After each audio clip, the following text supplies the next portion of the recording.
younger generations' history and literature. Now in a new book of her own, she's telling the stories of communities in Madison that have never been chronicled.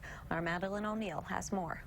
A white family welcomed us to the neighborhood. The whole issue of storytelling, it's delightful. After a lifetime in education, We read a lot. I was an English teacher.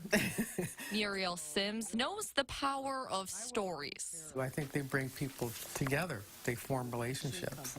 She also knows the only bad ones Okay, let's see. are the tales left untold. I have nothing to pass on to my relatives about how grandparents lived and how they survived and thrived. So this is my mom and me and my dad and my older sister. When her mother and other loved ones started dying, I think about them all the time. Sims didn't want their memories to go along with them. We don't have any community stories. We don't have any, I don't have a personal story.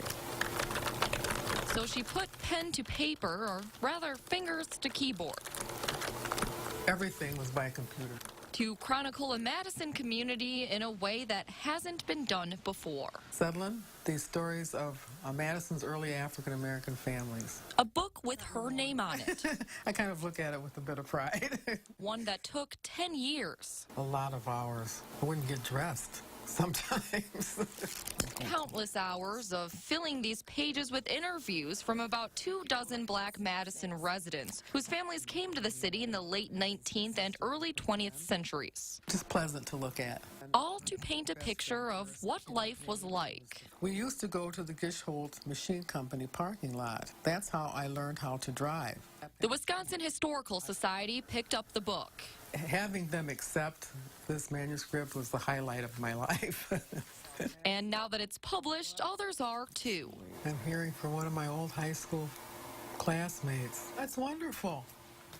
I've connected with so many people. Call it a life lesson from Sims. The stories of those who came before you can enrich your own. I think they make the story of one's life complete. In Madison, When we came to Madison, it was a very small and quiet place. Madeline O'Neill, WISC News 3.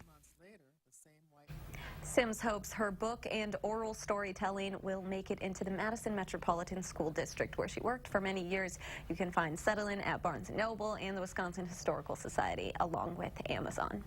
Coming up next, if you're ready to make 2019 even better,